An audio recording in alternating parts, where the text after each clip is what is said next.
गम इब्न अली तुझो कायनात ते शायलवा है।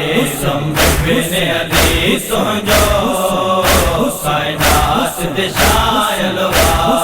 ओ शबीर तडो तुझो हाय शबीर तडो तुझो ओ घर घर में विछायलो आ। गम इब्न अली तुझो कायनात ते शायलवा है।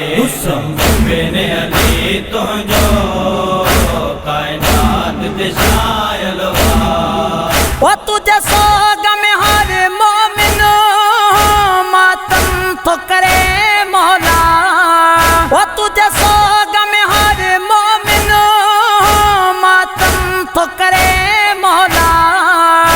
गम तू जो खुदा जाने गम तू जो खुदा जाने हर दिल में समा जलो आ। गम इब्न अली तुझो कायनात ते शायलवा है। गम इब्न अली तुझो कायनात ते शायलवा। ओ तो कपूर सदियन खातिर हाय इश्क की दत सां।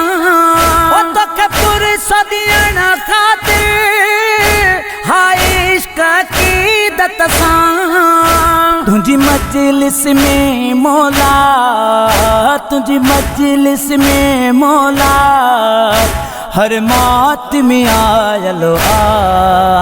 गम इब्न अली तुझो कायनात ते शायलवा है। गम इब्न अली तुझो कायनात ते शायलवा। ओ एदात हुसैन कहे दिन घाव मुसलमान। ओ एदात हुसैन कहे दिन घाव मुसलमान। शबीर जो बदन सजो शबीर जो बदन सजो तीरन सां घायलो आ। गम इब्न अली तुझो कायनात ते शायलवा है।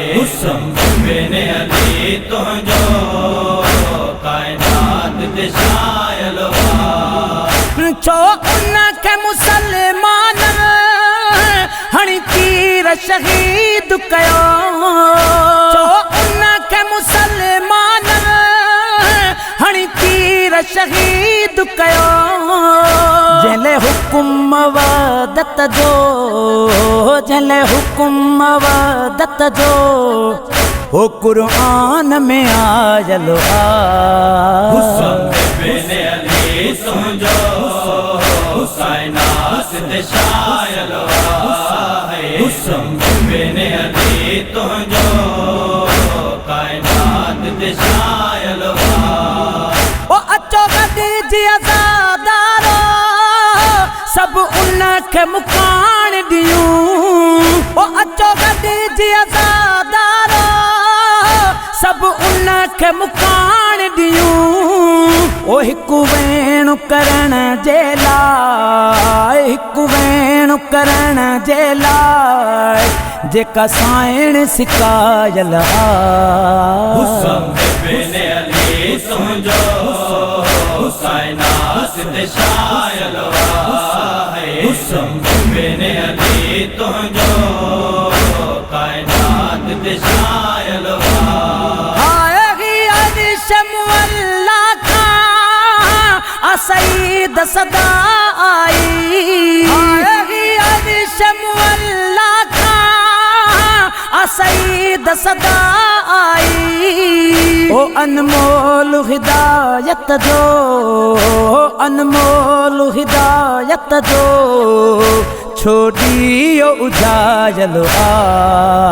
गम इब्न अली तुझो कायनात ते शायलवा है। गम इब्न अली तुझो